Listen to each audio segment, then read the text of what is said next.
Bismillahirrahmanirrahim. Assalamualaikum warahmatullahi wabarakatuh. Welcome back again in my YouTube channel Adam Farizal. Silakan sebelum nonton video ini Anda subscribe, like, and comment, dan share kepada teman-teman sehingga dapat bermanfaat. Baik, saat ini saya akan membahas yang namanya adalah customer behavior, perilaku konsumen. Sebelumnya kita ajak dulu sama-sama dengan teman-teman suatu membayangkan gitu ya, suatu pembayangan atau suatu pengalaman yang dulu ya. Bayangkan Anda di sebuah toko handphone di Bandung, misalkan di BEC gitu ya. Kemudian Anda sedang mencari sebuah handphone. Ketika Anda di sebuah toko tersebut, Anda akan melihat ada beberapa merek handphone yang ada, atau juga ada beberapa macam tipe handphonenya. Kemudian ada handphone apa yang Anda akan pilih dan mengapa.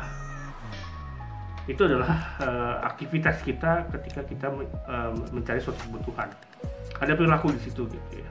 Baik dari awalnya kita lihat, kemudian ada beberapa macam merek, ada berbagai macam tipe handphonenya, kemudian kita sesuaikan dengan kebutuhan kita apa yang cocok untuk kita. Nanti ada pertanyaannya pasti dalam benak kita dan pikiran kita, mengapa kita harus membeli ini gitu. Kemudian muncul reasoning lah, itu muncul alasan di situ.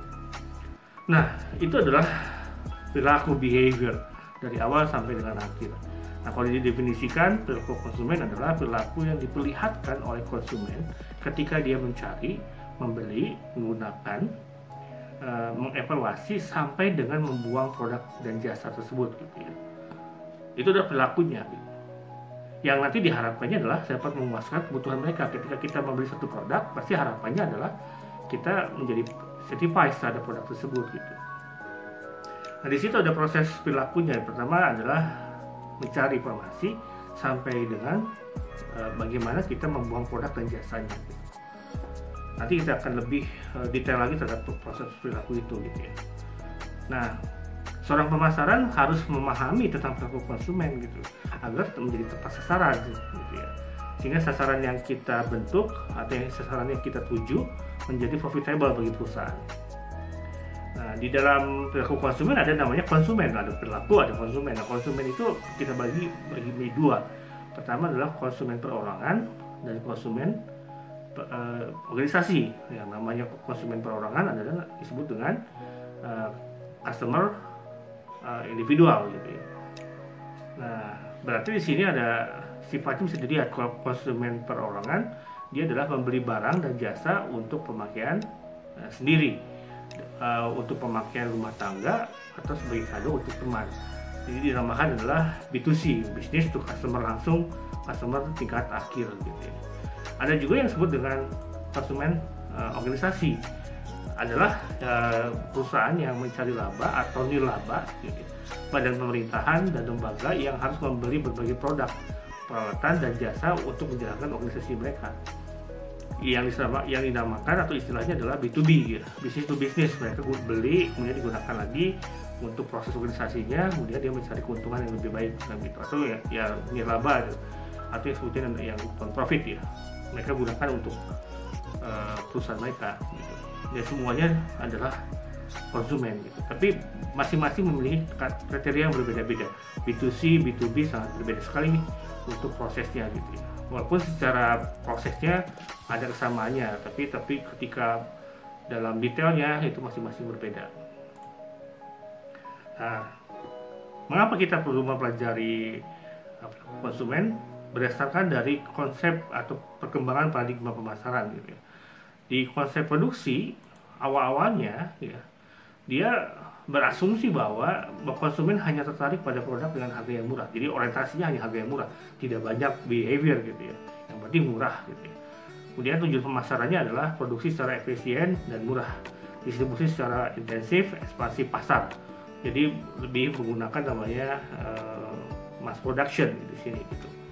Lalu yang keduanya adalah setelah konsep produksi, konsep produk. Di sini ada mulai pengembangan, berasumsi bahwa konsumen akan membeli produk yang memiliki kualitas, kinerja, dan juga fitur-fitur terbaik gitu ya. Berarti sudah mulai berkembang produknya ini gitu ya, yang dinamakan konsep produk gitu. Tujuan pemasarannya adalah perbaikan kualitas, penambahan fitur-fitur yang ada. Lalu kemudian konsep penjualan. di sini berasumsi bahwa konsumen tidak akan membeli suatu produk kecuali konsumen tersebut dirayu untuk membeli gitu ya, oleh pemasar, oleh sales untuk membeli. Tujuan pemasarannya adalah jual. Kurang memperhatikan kebutuhan dan kepuasan konsumen, yang penting dia adalah closing sale gitu. Nah, yang sekarang adalah konsep pemasaran yang sudah berkembang, sudah makin kompleks gitu, makin luas gitu ya. Berasumsi bahwa untuk meraih sukses sebuah perusahaan atau produsen harus mengetahui kebutuhan dan keinginan pasar sasaran mereka terlebih dahulu dan memberikan kepuasan yang lebih tinggi dibandingkan pesaingnya. Ya, berarti kita di sini pasar sasarannya harus betul-betul kita lihat gitu, harus kita bedah lagi gitu. Bagaimana sih sasaran kita, segmentasi kita seperti apa, pengguna kita seperti apa gitu, biar mereka betul-betul merasakan manfaatnya gitu, produk kita seperti apa, dan match gitu ya antara perilakunya dengan produknya betul-betul cocok gitu ya. Dan juga harus kita lihat juga terhadap perkembangan pesaingnya gitu, karena pesaing juga menawarkan suatu produk yang hampir sama atau produk atau jasa yang hampir sama. Maka oleh karena itu kita bisa menyesuaikan dengan kondisi yang sama itu untuk bisa menghasilkan produk yang berbeda tapi dengan perilaku yang sama gitu. Tujuan pemasarannya adalah buat yang dapat dijual dan fokus terhadap kebutuhan pembeli kan, gitu. Jadi kita lebih fokus pada kebutuhan pembeli. Yang sama tadi di dalam konsep perilaku konsumen adalah perilaku yang berupa aktivitinya adalah dari mencari informasi sampai dengan membuang produk dan jasanya dengan tujuan memuaskan kebutuhan mereka gitu. Jadi seorang pemasaran harus betul-betul memperhatikan riset juga terhadap kebutuhan pembeli. Jadi nanti penggunaan dari implementasinya dari riset pemasaran sangat banyak sekali gitu ya. Yang pertama adalah misalkan implementasi konsep pemasaran adalah untuk riset pemasaran. Karena seorang pemasar atau seorang marketer harus memahami membentuk suatu program dengan memahami dulu datanya terlebih dahulu, based on data dulu gitu, agar lebih konkret, lebih jelas gitu. Kenapa kita harus mempelajarinya gitu? Karena dengan kita mempelajari data yang lebih baik gitu ya, maka kita bisa membuat suatu reasoning produk yang lebih jelas dengan dua perspektif melihatnya gitu, pendekatan yang sangat positif dan juga pendekatan interpretatif gitu. Itu sangat berbeda sekali pendekatannya. Nanti kita akan bahas di riset pemasaran lah. Nah, dari berikutnya adalah implementasinya dalam konsep pemasaran. Yang kedua adalah segmentasi. Dengan adanya perilaku konsumen, kita membaca, bisa memappingkan, gitu ya, mempetakan ada sosial yang ada gitu ya. Dengan dimappingkan sehingga kita bisa mengkotak-kotakkan pasar tersebut gitu. Perilaku konsumen sangat banyak sekali ya. Nanti kita baca tentang budaya, subbudaya, agama, sosial dan sebagainya. Setelah kita baca, kita kemudian diteliti, dirisetkan, lalu kita bisa mappingkan gitu. Nah, sudah di-mappingkan jelas nantinya gitu. Karena kita segmentasi segmen kotak, segmentasi mengkotak-kotakkan gitu. Kalau definisinya adalah segmentasi proses membagi pasar menjadi beberapa kelompok dengan kebutuhan dan karakteristik yang sama. Jadi dengan adanya perilaku konsumen kita betul-betul jelas segmentasinya. Karena seorang pemasaran harus the right customer. Jadi segmentasinya harus jelas. Jangan sampai menawarkan suatu produk bukan pada segmentasinya. Orang nggak tahu, nggak akan jelas gitu. Nggak akan betul-betul bisa nyampe manfaat produk tersebut. Jadi kalau salah mensegmentasikan ya salah dalam riset pemasarannya. Riset pemasarannya salah membaca consumer behavior-nya. Lalu keduanya adalah implementasi konsep pemasaran adalah targeting. Setelah ada segmentasi mengkotak-kotakan, kita bidik satu gitu ya, satu kelompok misalkan gitu, atau lebih segmen ya, kita bidik dari berbagai pilihan yang ada, kita bidik gitu, satu atau lebih yang akan dijadikan sasarannya gitu. Sehingga kita memfokuskan, memberikan perhatian, effort, waktu dan sebagainya pada target pasarnya gitu. Lalu kemudian kita sudah mempelajari itu, maka yang terakhir adalah positioning ya. Jadi jelas ya, riset pemasaran, segmentasi, targeting, dan positioning gitu. Memposisikan. Jadi kita bisa mengembangkan pencitraan spesifik ya untuk produk di pikiran konsumen mereka, di benak konsumen mereka gitu. Jadi kita di target marketnya kita tembakin positioning kita tembakin seperti apakah produk dan jasa kita, perusahaan kita seperti apa, mengkomunikasikan kelebihan produk, mengkomunikasi sebuah proporsi penjualan atau tagline yang unik kepada target market kita. Jadi target marketnya sudah betul-betul tepat gitu, sudah betul-betul oh inilah the right customer kita berdasarkan segmentasi yang tepat. Nah di dalam perilaku konsumen ya kan, di akhirnya adalah kita membuat suatu memenuhi kebutuhan.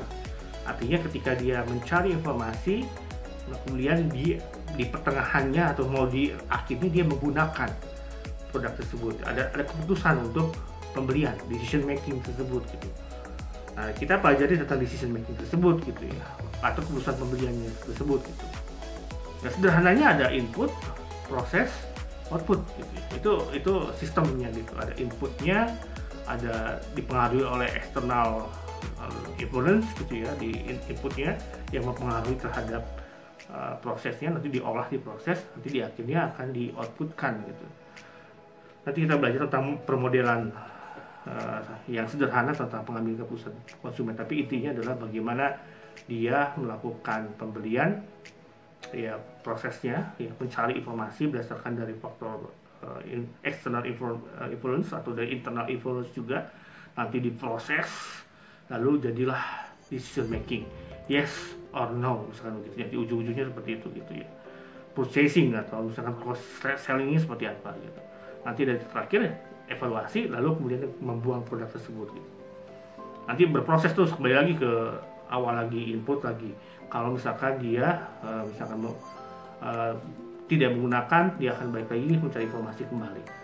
Ataupun dia tetap menggunakan, tapi dia akan mencari lagi ke input lagi, terus berproses begitu, berevaluasi terus, berputar terus dari input, proses, output gitu. Jadi seorang pemasaran harus betul-betul memahami input, proses, output. Kenapa? Karena dinamis, perilaku konsumen sangat dinamis. Ada yang namanya external influence gitu ya, yang misalkan dari faktor lingkungan eksternal gitu, ada sosial, budaya gitu ya, yang nanti kita akan bisa mappingkan semuanya itu jadi segmentasi itu gitu ya, berdasarkan dari kotak-kotakan, mensegmentkan berdasarkan dari kriteria tertentu gitu.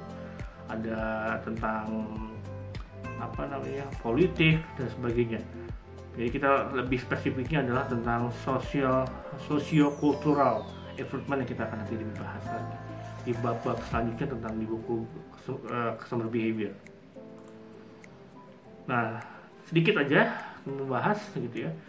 Kita akan larinya adalah ke riset konsumen, karena kita tadi mempelajari berarti kita meriset ya, riset gitu ya, mencari kembali tentang perilaku konsumen, terus melakukan riset kembali. Nah, riset itu ada dua, ada kuantitatif, ada kualitatif. Kuantitatif ada metodenya eksperimen, teknik survei atau observasi gitu ya. Lalu kemudian hasilnya bersifat deskriptif, kuantitatif ya, empiris, dan juga dapat dianalisis. Kalau kualitatif metodenya adalah misalkan depth interview, kemudian analisis kiasan ya, riset kolase, dan juga teknik proyeksi misalkan begitu. Hasilnya agar subjektif, tidak dapat dianalisis ya, angka jelas gitu ya. Jadi hasilnya demikian. Jadi di kuantitatif, kualitatif, nanti itu adalah merupakan bentuk dari konsumen itu. Nah, itu dulu aja yang bisa saya sampaikan. Karena kalau panjang juga lumayan gitu ya, silakan Anda bertanya di komentar gitu ya, untuk bisa kita bahas lagi.